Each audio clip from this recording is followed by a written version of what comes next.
Как аз работя с тревожността на моите клиентки? Обикновено, когато дойде някоя жена, която е силно разтревожена, първото нещо, което е моята задача, да създам пространство, в което тя да може да се отпусне и да се довери.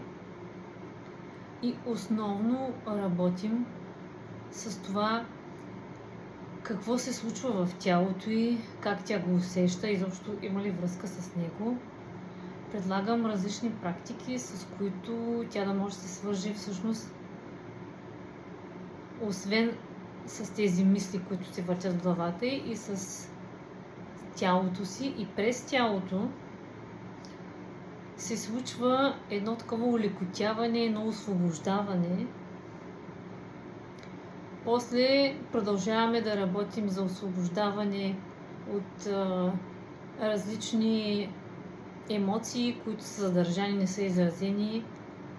Особено често се случва да идват жени и мъже, които дълго време са задържали своя гняв и даже не си дават сметка за това. И други такива емоции, които не са за предпочитане.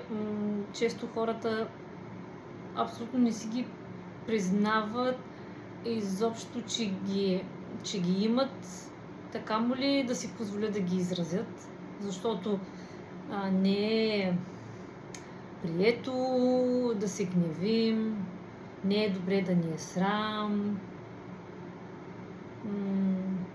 не е добре също да сме длъжни на някой, пък ние се чувстваме виновни за неговите неща и общо взето в главата ни е една такава каша. И именно поради тая причина посредством различни практики хората се научават да се свързват със своите емоции, как да ги изразяват и как да живеят един по-свързан живот със себе си. Отделно също работим много с ограничаващите вярвания.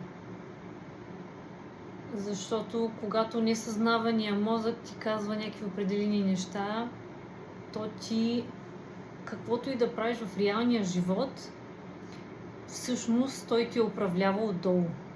И няма как да настъпи трайна промяна. Правиш една крачка, правиш втора крачка и пак се връщаш назад и така, докато не промениш всъщност основното си вярване. Ако искате да разберете повече за моя начин на работа, да се докоснете до това, което аз творя, то аз ви каня на един онлайн безплатен курс за връщане към спокойствието, как да спрем безпокойството и да си върнем баланса, в който ще правим точно такива практики и ще можете да установите една по-балансирана връзка със себе си. Ако желаете, коментирайте курс под видеото и ще ви изпратя детайли.